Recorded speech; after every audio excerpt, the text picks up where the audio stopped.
1947, New York City. Lorenzo, Brescia, Larry to most, Chappie to the few who knew him well, is walking somewhere in the city he's lived in for most of his 45 years. He's been out of prison for less than 2 years. Before that, he'd been a fugitive for 7. Before that, he'd been the man who drove Lucky Luciano everywhere Luciano needed to go. And now, someone is shooting at him. The bullet finds him. He goes down. He doesn't die. The rumor passed through the Genovese family in the years that followed was that the shooter was Joseph Tortorici, a fellow member, someone on the same side of the same organization. The reason has never been documented. Not in an FBI report, not in court testimony, not in a single published account. Brescia is taken somewhere, treated for the wound, and within weeks he is back on the street, moving through the same world that just tried to remove him from it. He never names the shooter, he never explains what happened, and within 3 years, he'll be wealthy, running kosher meat companies and unions from Long Island, wintering in Florida, living a life so far removed from the one that put the bullet in him that you'd think they belonged to 2 different men. Most people who know anything about Lucky Luciano know the famous names around him. Vito Genovese, the underboss who fled to Italy. Frank Costello, the politician's gangster. Meyer Lansky, the financial architect.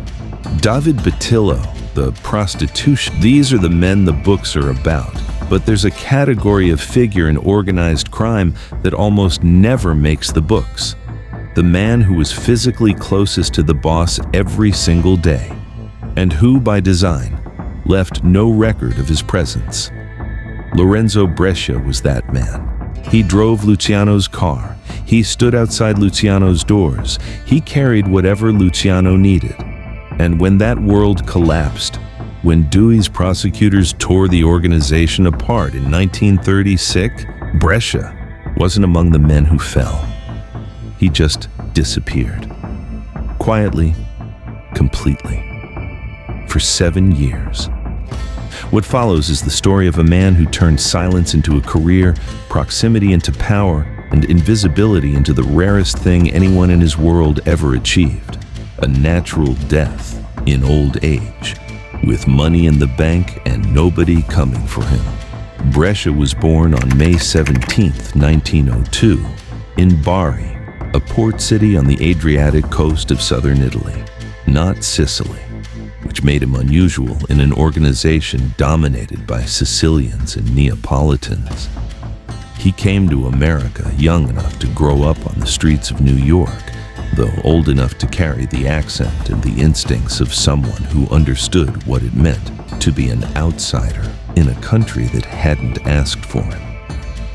He settled in the Bronx and on the Lower East Side, neighborhoods where the Italian diaspora produced criminals the way the garment district produced coats, steadily in volume and with very little formal training required. He gained American citizenship in 1929. By then, he'd already been running with the men who would build the modern American mafia. His early criminal education came through 2 figures who would become pillars of the Genovese family for the next half-century. Michel Big Mike Miranda, a man the FBI would later call the most ruthless and feared mafioso in the United States, and Peter DeFeo, a quiet, disciplined capo from Mulberry Street who would outlive nearly everyone in the organization and die of natural causes at 91. Miranda operated from the Lower East Side, running bookmaking and gambling operations through a regime that law enforcement considered among the most powerful in the entire Luciano family. He'd started with an arrest record in 1915 that included a homicide charge, and by the time Brescia entered his orbit, Miranda was already a man whose word carried weight far beyond his formal rank. DeFeo was different. Old school, to the core, a taskmaster who demanded that his soldiers and associates follow Cosa Nostra, rules and decorum to the letter. Between Miranda's ruthlessness and DeFeo's discipline, Brescia absorbed the two qualities that would define his entire career. In 1927, Brescia and DeFeo survived an assassination attempt together. The details, who ordered it, why, how close it came, haven't survived in the public record.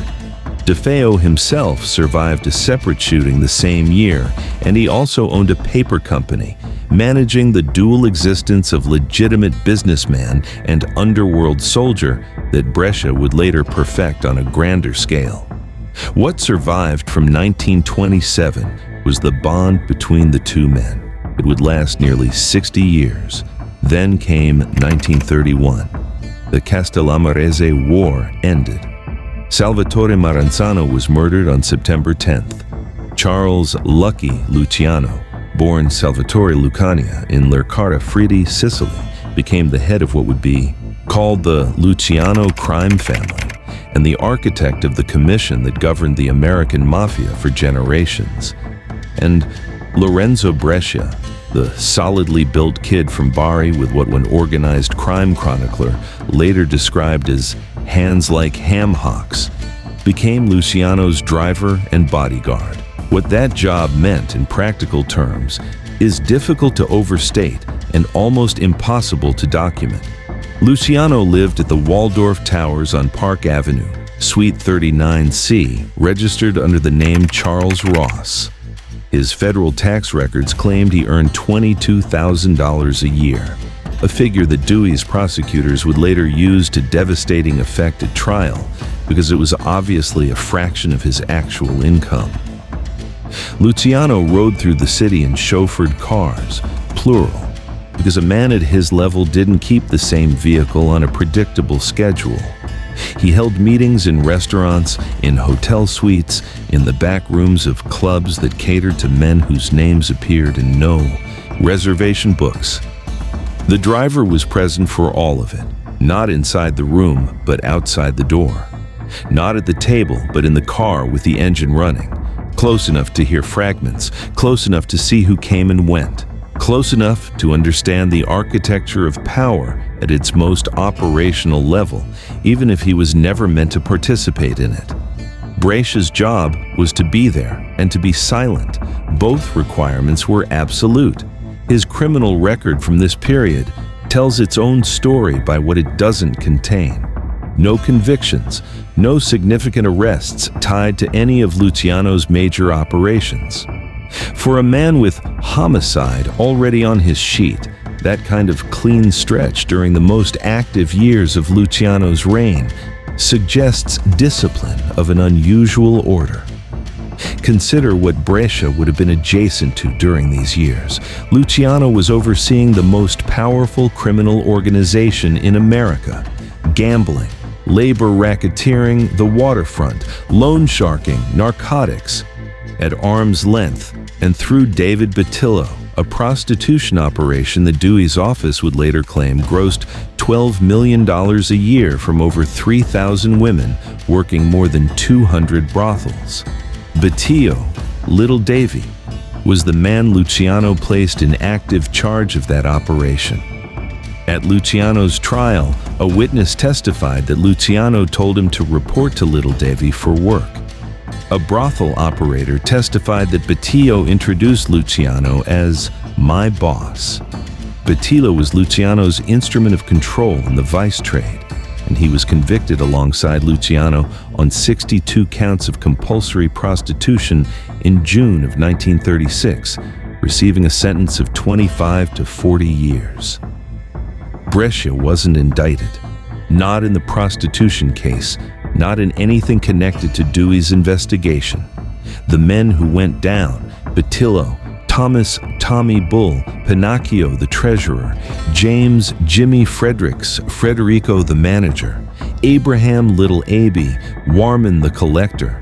These were the operational figures, the men whose names appeared in testimony because their jobs required them to interact with witnesses.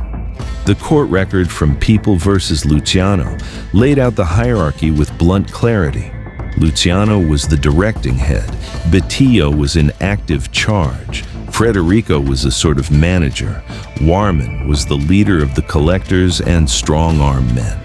Luciano received a sentence of 30 to 50 years. Batillo got 25 to 40.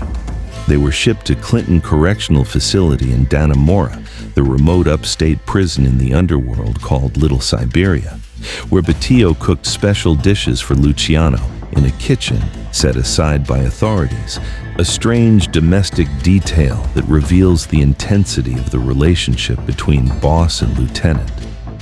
That relationship eventually curdled. Batillo cornered Luciano one day in the prison and beat him with a baseball bat, reportedly furious that Luciano hadn't arranged his release when Luciano's own sentence was commuted in 1946.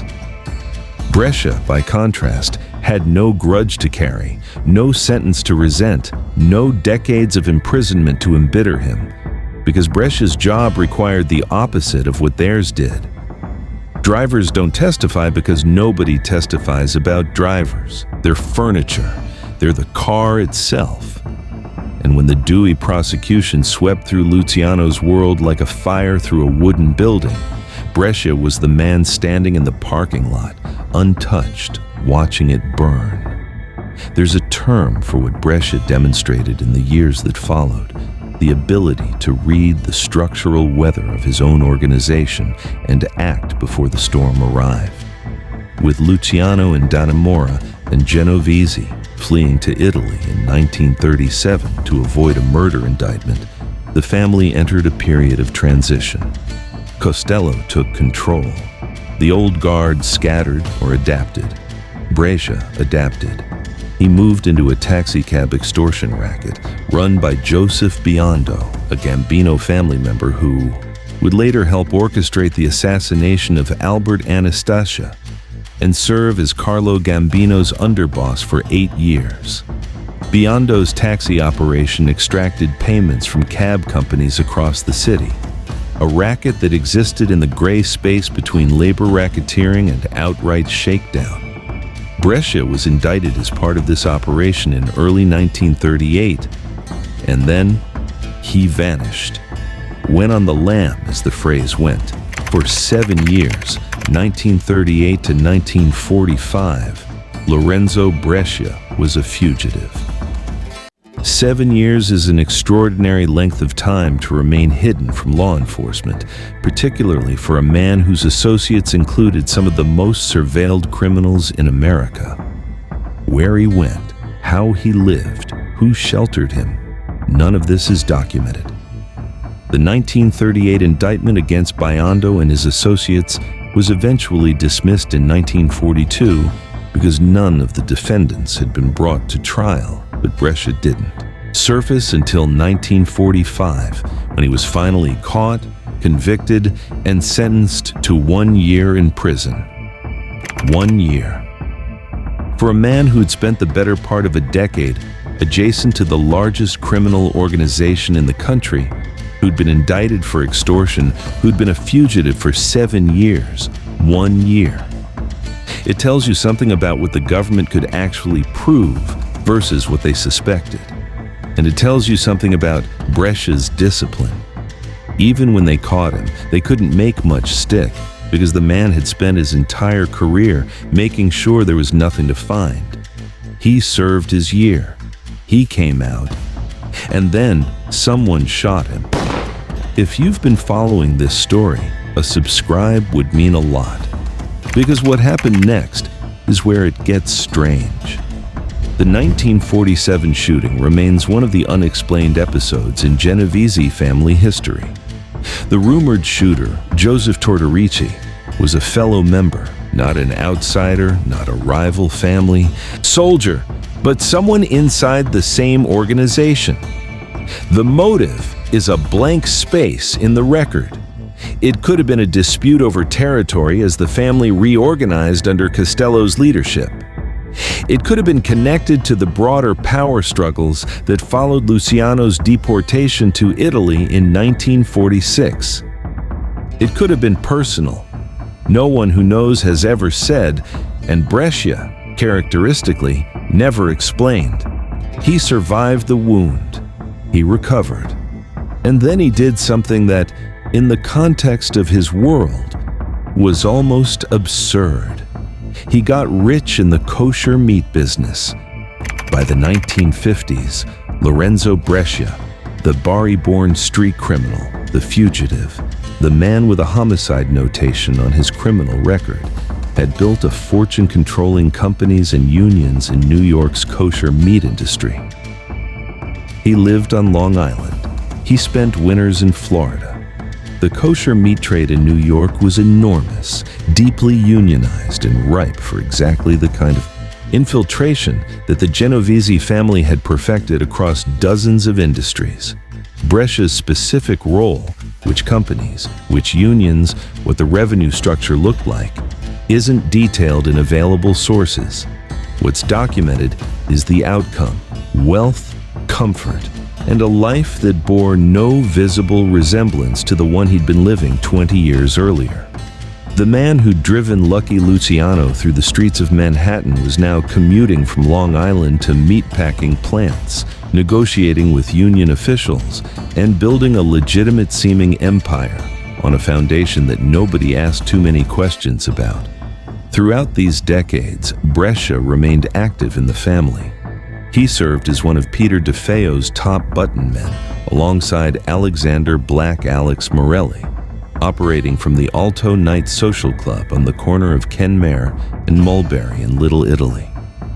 DeFeo's crew controlled the Lower East Side Italian lottery, bookmaking operations, Pier 13 in Manhattan, known as the Banana Pier, and ran a systematic extortion operation targeting construction and construction-related trucking companies. The payments weren't suggestions. P. Cimento Trucking paid between $8,000 and $10,000 a year. Ross Trucking paid its share. The companies understood that labor disruptions, regulatory interference, and the credible threat of physical harm were the alternatives to cooperation. Vincent Cafaro, a Genovese member who later became a government cooperating witness, testified about DeFeo's operations in detail, but even in Cafaro's testimony, Brescia appears only as a name, a presence, never the subject of a story. Cafaro described Morelli and a Genovese associate named Marcello Svedesi, representing DeFeo's interests in the Carpenters Union. He described the crew's reach into the NYC District Council of Carpenters during the 1970s. He never described Brescia doing anything, always adjacent, never central. The man in the car, even when there was no car. In 1967, Brescia served a short prison term for contempt, a charge that usually means a man was called before a grand jury or a congressional committee and refused to talk. Contempt. The word itself is almost a description of Brescia's relationship to the entire apparatus of law enforcement and testimony. He was 65 years old. He'd been in this world for 40 years. The family around him was changing. Vincent Chin Gigante had risen from the Greenwich Village faction to become boss in 1981, and the old Little Italy power bases, DeFeo's crew, the Mulberry Street operations, were being systematically stripped by East Harlem and Bronx-based capos like Liborio Bellomo and Vincent DiNapoli. In 1987, DeFeo and Bellomo clashed over control of Carpenter's Local 17 in the Bronx. Consigliere Louis Mana settled the dispute by giving the local to Bellomo. DeFeo, the 91-year-old Mulberry, street capo who had been in this life since before Prohibition ended, retired. His regime passed to Alexander Morelli, Brescia's fellow button man. Brescia, by then in his mid-80s, had already faded from operational life into the kind of quiet that nobody in law enforcement even bothered to monitor. And now, the question the entire story has been building toward: how did he survive? His associates' fates tell the story in reverse. Betillo, Luciano's prostitution lieutenant, spent decades in prison, was paroled, went back in on narcotics charges, got out again, built a crew running adult bookstores and gay health spas in New Jersey, shot and killed his own cousin in 1980, fled the country, and collapsed and died in Malaga, Spain in 1983, while the FBI and Interpol tracked him across 3 continents. Luciano himself was deported, spent his last 16 years in Naples trying to claw his way back to a country that didn't want him, and died of a heart attack at the Naples airport in 1962. Genovese was convicted on narcotics charges and died in federal prison in 1969. Even Miranda, the consigliere, the man law enforcement called the most ruthless mafioso in the country, spent his final years semi-retired in Boca Raton. His power diminished, his world shrunk to a Florida condo. Only DeFeo matched Brescia's longevity, dying at 91 in 1993. But even DeFeo spent his last years watching younger capos strip his power away piece by piece. Brescia outlasted nearly all of them, not by being more powerful, not by being more feared, by being less visible. There's a principle embedded in this story that works against everything the public understands about organized crime. The closer you were to a boss like Luciano, the shorter your life expectancy should have been. Proximity meant knowledge. Knowledge meant liability. Liability in this world meant a bullet or a prison cell. Brescia inverted that equation. He took the most dangerous position in Luciano's daily life, the man who was physically present for everything, and turned it into the safest one, because he understood something that Batillo and Federico and Warman never did. The job wasn't to be important. The job was to be invisible. And the reward for doing that job perfectly was the thing almost nobody in this life ever got. A quiet death. Was Brescia's silence loyal self-preservation? Something more complicated. A man who genuinely believed that the oath he took meant what it said, that the code wasn't just a rule, but a way of being. The record doesn't say. The record can't say, because the whole point of Brescia's life was to make sure the record never said anything about him at all. Tell me what you think in the comments. Lorenzo Brescia died on August 9th, 1985. He was 83 years old. He died on Long Island, or possibly in Long Beach, Maryland, depending on the source, which is itself a fitting ambiguity for a man who spent his life making sure the details never quite lined up. No major obituary, no newspaper headlines, no FBI press release, just a name on a death record and a silence that outlived the man who built it. But the name didn't disappear. Today on Spring Street in Lower Manhattan, there's a pizzeria called Lombardi's. It's famous, widely considered America's oldest pizza shop, first opened in 1905 by Gennaro Lombardi. In the mid-1990s, it was reopened by a man named John Brescia, known around the neighborhood as Johnny Hollywood. In 2017, the Waterfront Commission of New York Harbor identified John Brescia as a captain in the Genovese crime family. His stepson, Michael Giammarino, told a Pennsylvania gaming board he had no idea about any of this. The board didn't believe him. Jack Nicholson has eaten there. Tourists from around the world line up on the sidewalk for a table. The coal-fired oven runs at 800 degrees, and the name on the business, Brescia, is the same name that once sat in the front seat of Lucky Luciano's car, hands on the wheel, mouth shut, eyes on the road. Nobody standing in that line knows where the name came from. Nobody knows what it carried. The silence Lorenzo built is still working, almost a century later, on a street corner in Little Italy, behind a plate glass window, under a sign that sells pizza instead of secrets.